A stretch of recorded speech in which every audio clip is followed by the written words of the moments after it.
या तो जिंक, जस्ता या जिंक जो है एक ही नाम है, जस्ता बोलो या तो जिंक बोलो। और उसका संकेत जो होता है क्या होता है, Zn होता है। और उसका परमाणु संख्या क्या होता है, 30 होता है। और उसका मुख है उसके 3 गो होता है।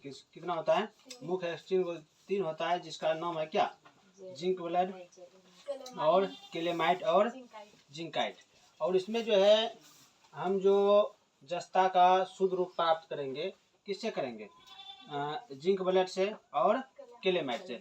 इसी दूसरे हम क्या करेंगे, जस्ता का मुख्य रूप प्राप्त करेंगे, शुद्ध रूप प्राप्त करेंगे। जैसे कि यहाँ पर जस्ता हो गया तो जिंक ब्लेड हो गया। जिंक ब्लेड को किसको, जिंक ब्लेड को यदि वायु या तो हवा की उपस्थिति में जो है यदि उसको जारिज करेंगे, कहने का मतलब उसको गर्म करेंगे, गर्म करने के बाद क्या बनेगा, जस्ता ऑक्साइड बनेगा। कहने का मतलब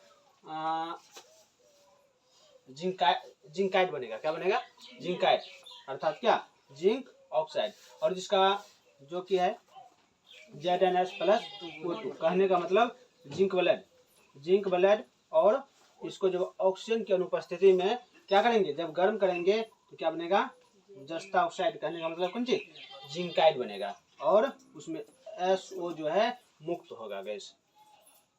और पुनः जब उसको किसको, जस्ता ऑक्साइड को यदि किसके साथ, कोक के साथ, किसके साथ, कोयला के साथ, कोयला के चूर्ण के साथ यदि हम क्या करेंगे, गर्म करेंगे। जब गर्म करने पर क्या प्राप्त होता है, जस्ता प्राप्त होता है। तो जस्ता प्राप्त हो गया, जिसे ZnO+C। तो C मतलब क्या, कोक।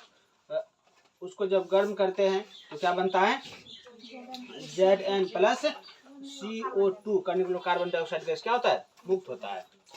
अब तो किसके साथ, जिंक ब्लेड के साथ हम कर लिए।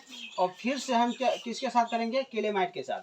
यदि केलेमाइट को किसको, केलेमाइट को यदि वायु की अनुपस्थिति में, जिंक ब्लेड में क्या किए थे, वायु के उपस्थिति में, जिंक ब्लेड में वायु की उपस्थिति में और केलेमाइट में वायु की अनुपस्थिति में, क्योंकि इसमें वायु नहीं है।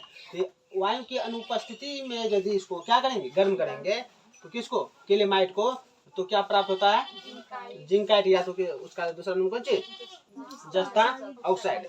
जस्ता ऑक्साइड क्या होता है, प्राप्त होता है, जो कि केलेमाइट ZnCO3 को हम क्या करेंगे, गर्म करेंगे। गर्म करने के बाद क्या बनता है, जस्ता ऑक्साइड ZnO+CO2 करने कार्बन डाइऑक्साइड क्या होता है, मुक्त होता है।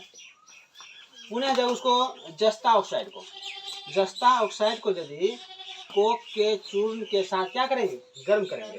कोक के चूर्ण के साथ यदि गर्म करेंगे तो क्या बनता है, जस्ता प्राप्त होता है। क्या बनता है, जस्ता प्राप्त होता है। और उसका समीकरण जैसे हो गया ZnO+C। कोक जब उसको हम फिर से क्या करेंगे, गर्म करेंगे, क्या बनता है, Zn+CO2 बनता है।